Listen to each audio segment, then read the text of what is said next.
Check. Check.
Texas, Louisiana line, that's where I come from. And that sapping water running through that river, well, it's running through my bones. Yeah, my redneck and my coon-ass friends, they got one thing on their mind.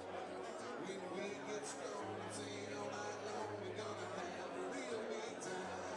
I said, hey, good looking, tell me what you got cooking, are you cooking it up just right? Because all my other friends are gonna be in this bed, we'll be eating later on tonight. And that old jambalaya on a coffee spot on the bayou, we go by. We'll just move it on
But ain't it funny how a dream can turn around? We're born on road. The hard times are real. There's nothing no matter where you go. You may change your mind as the weeds are high. We're born on road.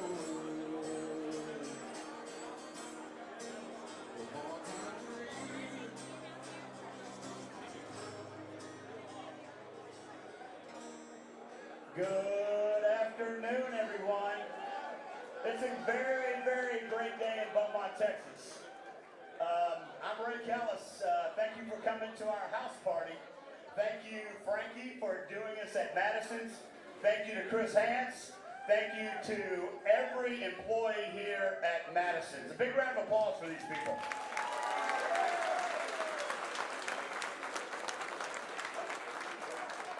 Next thing I'd like to do, because I can't tell all of our elected officials from around here, if you're an elected official from around here, please put your hand up, stand up, do something, because we got to thank y'all. Thank you very much.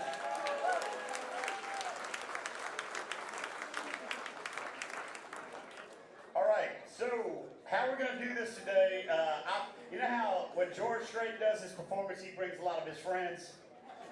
I happen to bring a lot of my friends today. You'll get to talk to him later. Speaker Burrows, big round of applause for our Speaker of the House.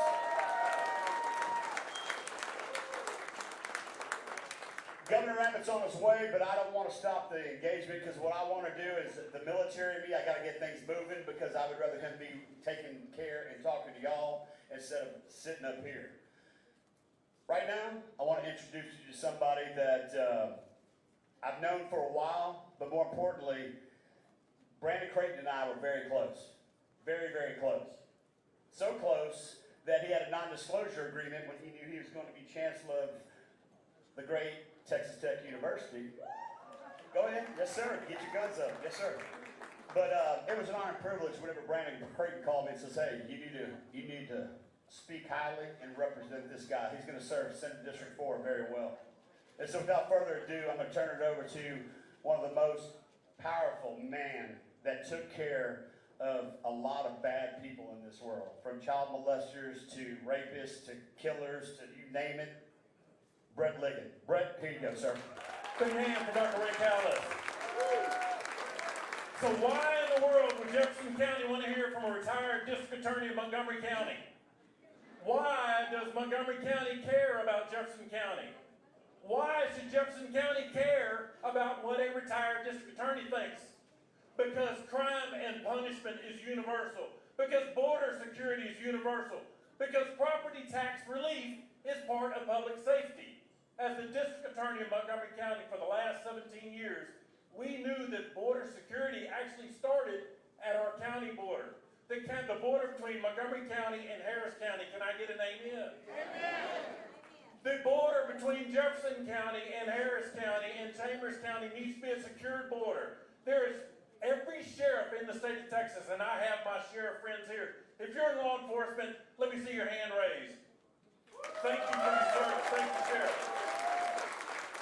What you are now looking at is every sheriff in the state of Texas, because of Biden's failed policies, every sheriff in the state of Texas is now a border sheriff. Because of illegal immigration, every sheriff's department, every jail is full to the hilt. We're having to ship our prisoners to Louisiana.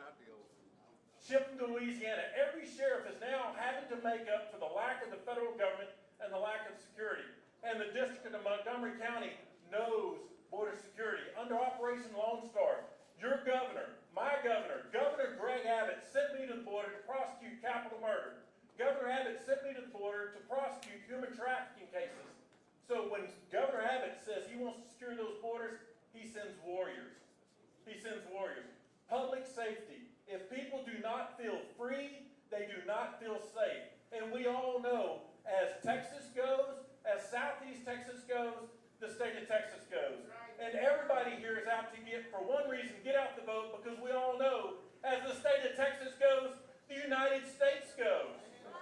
And lastly, because everything, when you're a hammer, like the DA, everything looks like a nail. Property tax relief. Your government, your governor, your lieutenant governor, they are committed to real and legitimate property tax relief. I have seen Governor Abbott get in his car and drive all over the state, and he has made that your #1 priority. This governor is going to deliver real property tax relief. That message, to get out the vote, if you're never excited about anything, let's talk about public safety. We're going to keep you safe in your home because you're not going to be taxed out of your home. The border security, the border's almost shut down, we're going to keep it shut down. Public safety in Jefferson County should be job #1. We do not want liberal socialist judges. We do not want liberal socialist Democrats. We need judges who know that killing a child in the womb is murder. We need judges who know that a nuclear verdict destroys an entire economy. We need judges who are conservative judges who rule under the operation of the law. And with Governor Abbott, Lieutenant Governor Patrick, and Ray Callas, by God, as your state rep, we're Jefferson County is going to bring this home. Thank you and good night. Big round of applause for Brett Ligon. So the next guy I'm going to introduce you to, I already got him a spare bedroom in my house. He's already been to Beaumont, Texas in less than 2 months twice. So without further ado, our Speaker of the House, Speaker Burrows. But before you speak, Elizabeth, come here, please. Yes, ma'am. I would like to introduce you to his lovely wife, Elizabeth Burrows, who came all the way from Lubbock to say hello. A big hello to Elizabeth. Southeast Texas, hello. Thank you, Speaker. Thank you. All right, thank you. First thing I have to say is thank y'all for sending Dr. Callas to the Texas House. I mean that. You are sending not only a rock-ribbed conservative who's going to fight for the values that makes Texas great, but you're sending somebody who's going to be ready day one to get things done for this part of Texas and the community he loves dearly. So thank you. I appreciate it. How many of you here have heard the Texas Miracle? Y'all have heard that phrase, right? People are moving here to Texas because of who we are, because of what we do, because our economy's hot, because we believe in lower taxes. Now, they're not low enough. The governor's going to fix that. But I mean, because we have low regulation and we have a culture that is different than what they're doing on the east and left coasts. But when they say Texas Miracle, people think, well, maybe it was an accident that happened. Maybe they got lucky. I'm here to tell you, we did not get lucky. It's because Republicans have been in charge of the state for over 30 years. And look, we are not done. If you care about your future over the next decade, if you care about your children's future, if you care about your grandchildren's future, we have to make sure Republicans remain in control of the state for the next 30 years. We are fighting to make sure bad guys stay in jail. We are fighting to make sure property taxes are lower. We are trying to make sure that people can start a business and are not over-regulated or taxed out of it so they can live the absolute dream. It is fantastic. Here's my only ask right now. Here's how we make sure of it. We can do what we can do. We can get out there and spread the message, but it takes everybody in this room to show up and do their part and vote. If you have not early voted, when you leave here today, the polls are open. Go vote. Once you've done that, call your best friend, call your wife, your spouse, your children, whoever listens to you, make sure they've gone and voted. And then we're going to do this exercise again for November. That's what's going to save this great state. God bless you, and God bless Texas. Big round of applause for Elizabeth and Speaker Burrows. Next, I can talk about this guy forever. Kelly Hancock and I go back a long way. I had to make sure that he helped me for medicine, helped me for South Texas. He was business and commerce. He did a lot of things, but I knew we were in good hands when Governor Abbott said, Kelly, take over as comptroller. And the reason why he did that is because he knew that he's a man of integrity, a man of ethics, but most importantly, a man that knows how to control money and control spending. So without further ado, a good friend of mine, former state senator Kelly Hancock, but now Comptroller Kelly Hancock. I appreciate it, Ray. Ray and I'm going to tell a little story before I get rolling. Ray and I actually went to the first inauguration for Trump. We were in a tiny plane. I mean, a tiny plane where my wife is sitting on luggage. I'm just saying. So we're loading up all this luggage, and I turned to Lisa and I said, Lisa, why are you bringing so much luggage? Yeah, y'all know what she said. That ain't mine, that's Ray's. Am I lying? No.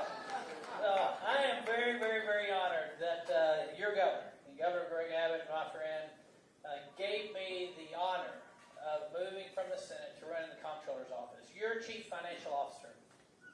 Chief Financial Officer for the 8th largest economy in the world. $2.7 trillion in GDP and moving to 3. France better watch out. And we work together on other issues. When I was made chair of Border Security, I get this call from the governor. Hey, President Trump's coming to town. We're going to the border. We're going to erect a wall. Why don't you go with us? And so I was there to watch that first wall go up with President Trump and Governor Abbott. But Trump didn't stay in office. And we ended up spending billions of dollars, or your taxpayer dollars, because our governor said, we're going to protect the border if the federal government's not. And it cost us billions of dollars. But that great big beautiful bill decided they would give us $11 billion of that back. And we're working on that with the Trump administration to make sure we get your money back so that we can use it to lower your property taxes and get that money back to you. We've taken on a lot of things in the last 7 months since I took office in July 1. A lot of things you hear on the campaign trail are all rhetoric. I'm going to do this. I'm going to do that. Well, let's change that. Let me tell you what we've already done in just 7 months. We started in January, providing grants to law enforcement to work with ICE so that we can continue to secure our border, send illegals back, with funding that was given to us by the legislature thanks to the support and leadership of Speaker Burrows.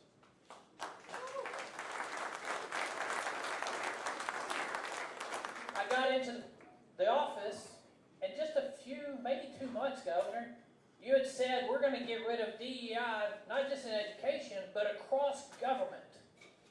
And I walked into that office, and I realized that there was a disguised DEI program. It was called HUB. Different letters, same sense, race and gender-based program for historically underutilized businesses. And within the first 60 days, we got rid of DEI, not just in our agency in the Comptroller's office, but because we established the rules for all the agency when it comes to procurement and contracts across the board from all the agencies. No more DEI in our agencies in the state of Texas. And I had the other agencies, well, how do we do our contracts and procurements? Well, that's pretty easy, right? You do what we do. Go find the best value. That's what you do when you're buying a car. Why shouldn't we be doing that with your money? And so that's what we're doing today. In the first 60 days, we implemented that. It's practiced now. It's in the rules. And that's how Texas is operating without DEI in our government or in our schools, thanks to the legislation that was passed this session. Well, we didn't stop there. The other task I was given, because I knew when Governor Abbott asked me to take this job, the main thing he wanted was results. He wants that out of the legislature. He wants that as he's getting elected.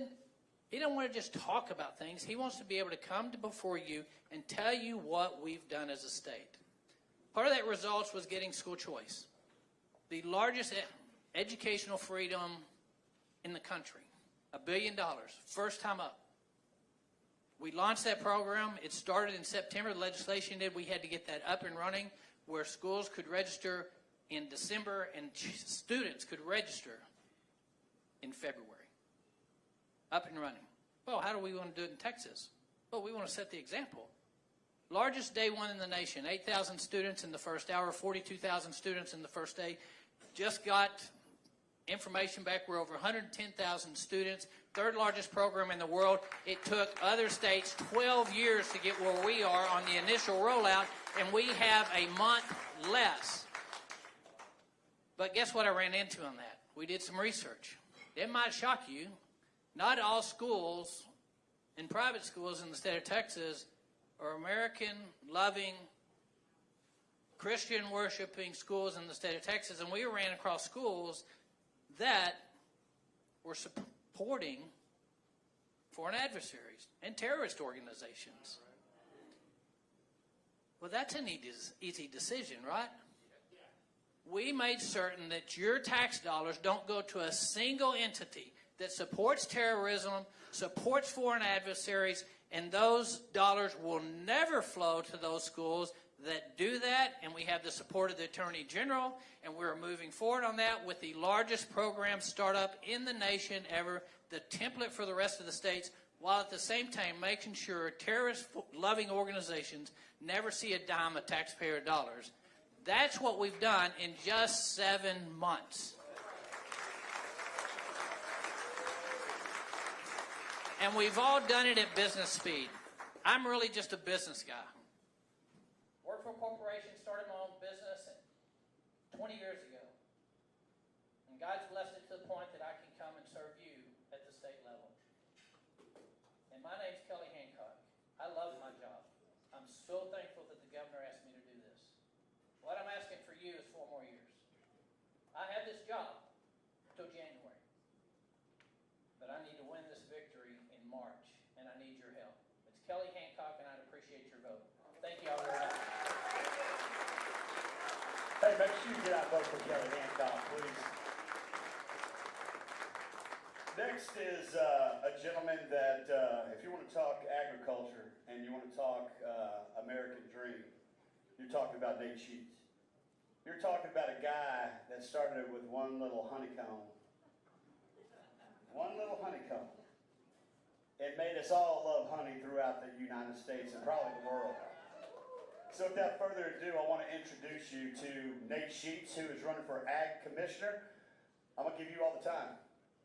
Let's welcome Nate Sheets. Good afternoon, Beaumont. How are y'all doing? You guys ready to save farms?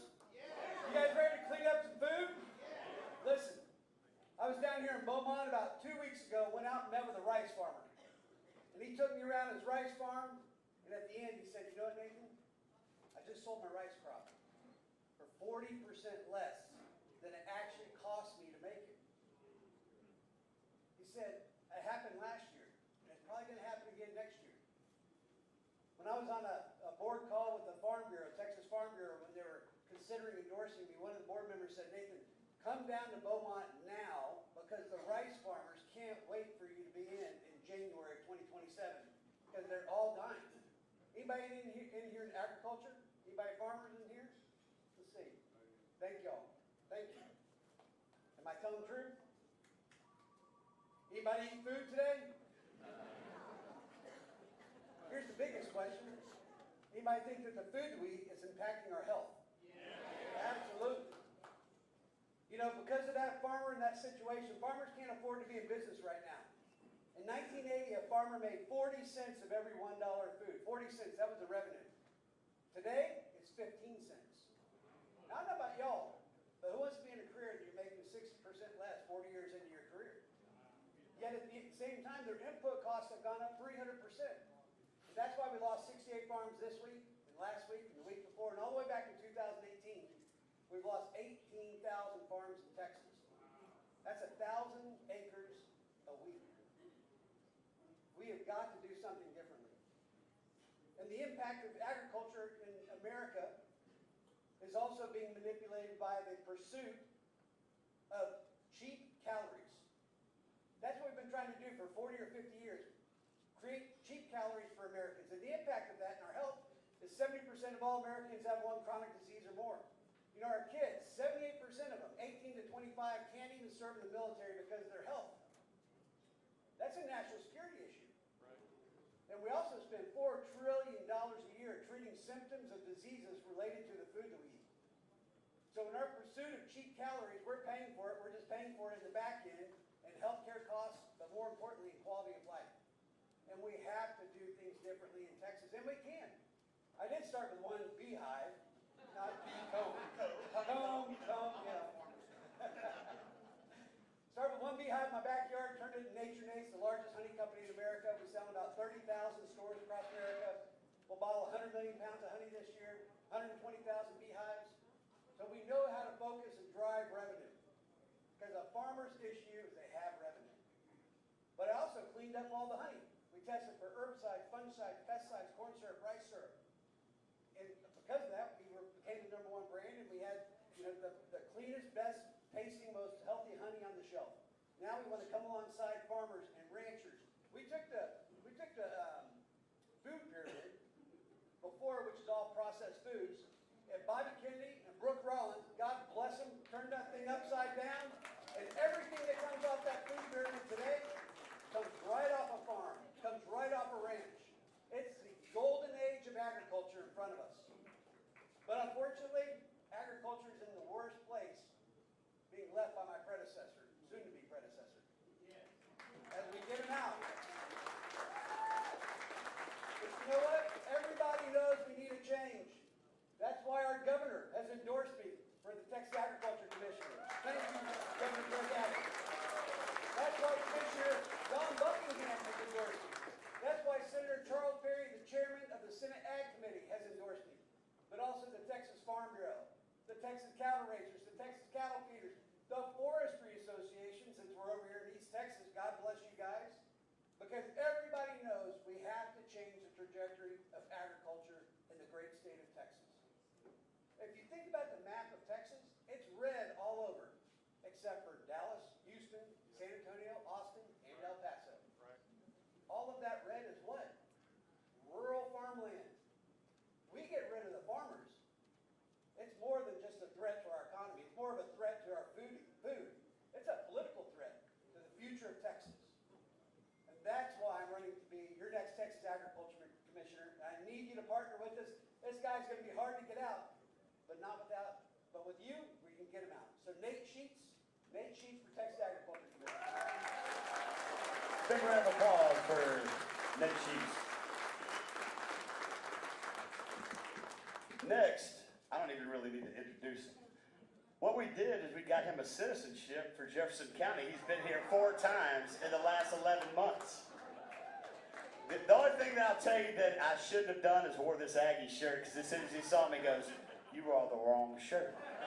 I said, "I know I did. My wife told me I shouldn't have wore this shirt."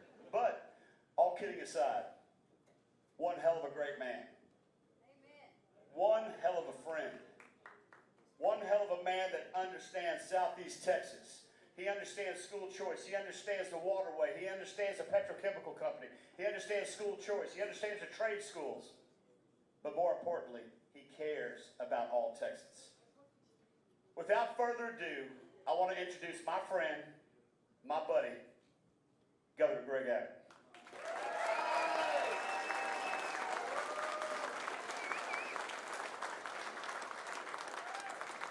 Give it up for Ray Callas. Your next state representative is going to do a fantastic job. There's one thing about Ray, if you know him, you know what I'm about to say. And that is, if you have a conversation with him, you will not get in a word edgewise. Because he's going to do all the talking. You know, he's about to face something he's never faced before. When you get to the Texas House of Representatives, there is a time clock, and you cannot speak for more than 10 minutes. And so, he may quit after the first week on the job. Well, listen, it's great to be back in Jefferson County. As Ray pointed out, I've been here a whole lot, but I got to tell you something. Not only is this a first for me here in Jefferson County, this is the first for me anywhere I've been. I've been to a lot of restaurants for different events, but I got to tell you, this is the first time I've been on the menu. We got cheap crawfish every day, 12 noon, and Governor Abbott. You know what they say, if you don't have a seat at the table, you're on the table. It looks like I'm on the table today. But listen, great to be back with you. I'm here for one primary reason. A reason that brings all of us together, that unites everybody in this room, and most of the people in Texas. And that is the understanding that we as a state, we as a country face this ongoing threat from socialists. Right. Listen, this is not just Mondami in New York City. It's going on in California, it's going on in Illinois. Look at Minneapolis. But you don't have to leave our state to see that. Right. Look at Austin, Texas. Look at Dallas, Texas. Look at San Antonio, Texas. We got serious problems with socialists trying to govern our state. And we have one collective goal. Today, every day, but especially in this election, in the primaries, and in the general election, we have to keep Texas, Texas, and stop the invasion of all these foreign ideas. We did a whole lot of that work over the past session, where we defeated the socialists, like the judges in Harris County, Texas, that were letting dangerous criminals out on the street. They have had 200 people murdered who have been previously arrested for murder, only to be let go and murder again. It's outrageous. And I got together with Speaker Dustin Burrows and the great representatives from this area. We passed a law and a constitutional amendment that keep those criminals where they belong, and that is behind bars. Another thing we have to be relentless on, and this is a big divide between Republicans and Democrats. A big divide between who we are in this room and the socialists that want to take control. And that is our support for law enforcement. Remember this, Minneapolis led the way in the defund the police movement. We saw it sweep across the country and sweep across Texas. Defund the police was in Austin and Dallas and Houston, other places like that. And I got to tell you, when I saw that happen, I said, not on my watch will I allow that to happen in Texas. I led the movement that led to a law that I signed that exists today, and that is in Texas, we will defund any city that defunds their police.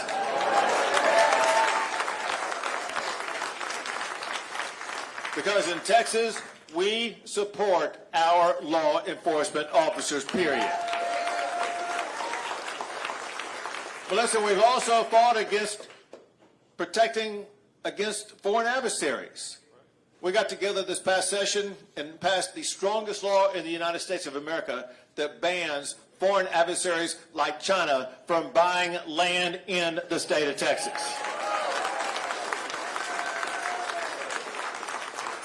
And have y'all seen this stuff going on up in the Dallas area? And I don't know, maybe going on elsewhere. You know what I'm talking about? I can tell already. And that is, we saw the attempt to create a Sharia-only city. And I signed a law this session to ban Sharia cities in the state of Texas.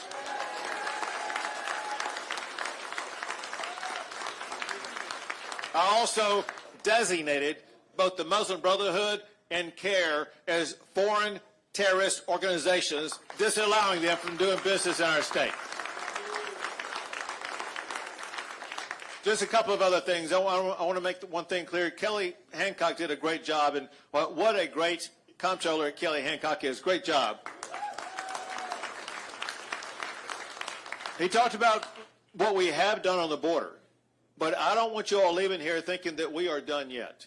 I want you to know that, yes, things are working better under President Trump. But listen, we just made arrests yesterday about people crossing the border illegally. The Texas Department of Public Safety did. We're putting together a plan to ensure that in the state of Texas, we will be securing the border not just for the next 3 years. We're going to be securing the border for the next 3, 4, or 5 decades to make sure that Texas is protected against those coming across our border. Two last things. Let me talk about education for a second. And that is, listen, Comptroller Hancock did a great job explaining what a leading effort Texas has undertaken to be #1 in the nation for school choice. But as I explained over the course of the session, school choice is only one of several elements to what I really want to achieve. You heard the Speaker Dustin Burrows talk before about the greatness of the Texas economy, and we're peerless. We're #1, and we're #1 in so many different ways. But I said it's time to set our sights on another #1 ranking. Texas must rank #1 for educating the children of our great state. School choice is part of that. It empowers parents to choose the school that's best for their child. But we also did other things. We also wanted to make sure, knowing full well that most of our children would be going to a public school, we wanted our public schools to be able to compete on the playing field, and that's why we added more than $8 billion more, a record amount of funding to our public schools in the state of Texas. And we know that the most important thing in educating our kids in schools are our teachers. And we wanted to make sure that we provided them the resources to attract and to retain the best teachers. And we provided the largest teacher pay raise ever, $4.4 billion for teacher pay raises. But even good teachers would recognize this, and that is, you can have the best teachers, but if you have the worst curriculum, it's really not going to help our kids. One thing that I saw during the time of COVID, you probably did too, and that is some of this woke ideology that was being taught to our kids, using important time that they need to be learning math, science, reading, and writing, and things like that. And that's why this past session, we passed a law that bans DEI in public schools across the state of Texas.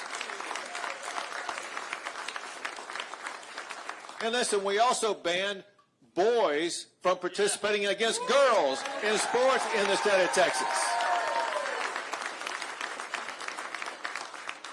That's common sense. But remember this, it's the Democrats who are running on the ticket this November that defy that common sense. Those Democrats were for boys participating in girls' sports. We cannot lose the fight to them in November. We must have common sense prevail.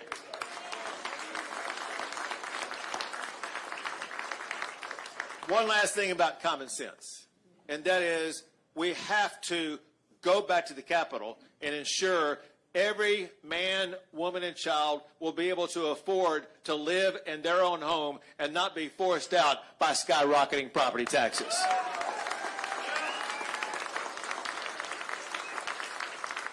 Let me tell you what we did and what we got to do.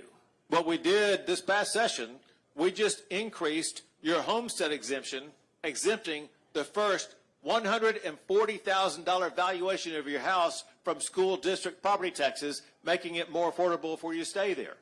And if you were a senior, none here today, but if you were a senior, it would be the first $200,000 exempt from that school district property tax. So when we pass that exemption, who pays for that to make up the cost for schools? The state of Texas does. But let me tell you what we've done. This past session is the same thing we did the session before and session before. We've been increasing that homestead exemption year after year after year, and there's not yet one single person who comes up to me and says, you know, I'm perfectly happy with my property tax bill. Because you're not. It still costs too much. And so listen, I've talked to people in Beaumont. I've talked to people in urban areas and suburban areas and rural areas across the state. And I put together the following plan that I want to get past this next session, and the only way I can get it passed is if I have the support of the people of Texas. Number one, we have to stop the spending that leads to property tax increases in the first place. Number two, you should not have your homestead go up in property taxes without you having a vote on it. Every property tax increase must be voted on and must receive 2/3 vote before it can be passed. Number three, listen, your appraisals are forcing people to not be able to afford to live in their own home. And we got to stop that. The reason it's going up is because by Texas law, your appraisals can go up 10% a year. So it's no wonder you're being priced out of your home. That must be reduced from 10% a year to no more than 3% a year. And instead of having your homes reappraised every year, going through that process, that should happen only once every 5 years. So listen, all of those concepts alone are going to dramatically reduce your property taxes. But when you add this last one alone will slash your property tax bill by more than half. If you know your property tax bill, you know most of it goes to funding schools. I'm here to tell you that the state of Texas should be responsible for funding your public schools, not your homestead. No more property tax bill on your homestead. You get to keep that money, spend it on your family, spend it on your future, spend it on building a larger home if you want. But it's time that Texas assume the responsibility of fully funding education in our state and let you live in the comfort of your own home. Now, let me point out the obvious that surely you guys may have thought about over the course of the past minute, and that is, listen, when we do all this stuff, Texas may become the most affordable state in the United States. And you know what happens after that? Yeah, exactly. You got the groan, yeah. You know, all these Californians are going to come, and New Yorkers, and Illinois, and all that kind of stuff. Don't worry. I'm your governor for a reason, because I thought about that, and I got a fix for it. And so what's going on is I'm going to make sure they're not going to come here, because we're going to take all that money that we're spending on the border wall on the southern border, and we're going to build that border wall on the northern border, on our eastern border, and the western border. And we are going to make Texas a state for Texans. We got to do it. Listen, and y'all may have done this exercise before I came in, but how many of you have voted already? I've done it. Listen, that's just simply not enough. We got to get you there. You got a busy lives. We got to get you to the polls, because it's that vote that makes all the difference. And if we're going to keep Texas, Texas, we got to have you go vote. And remember, as you're casting that vote, as you're walking into that voting booth, as you're driving over there to get there, remember that we, especially here in Southeast Texas, we're united by very common ideals. We believe in God over government. We believe in, we believe in freedom over fear. We Texans believe in the inherent greatness of the state of Texas. And when we band together and fight together, we will succeed in denying the leftists from trying to take over our state and shove it far to the progressive left, and we are going to keep Texas, Texas.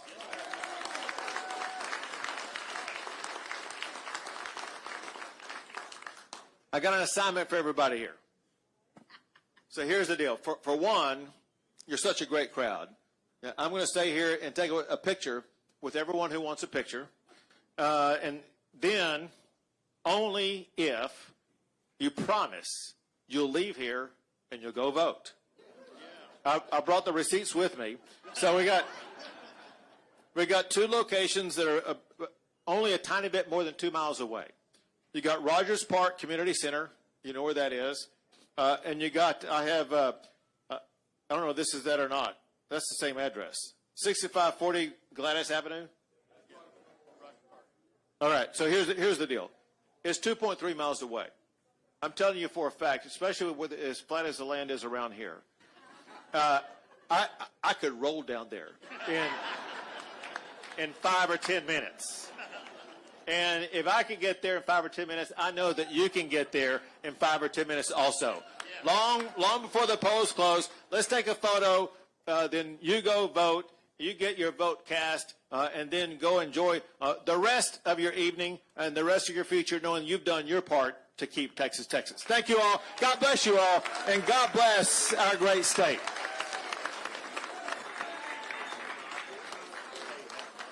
Taking pictures. Two things. I want you to meet a guy by the name of Ari Roster.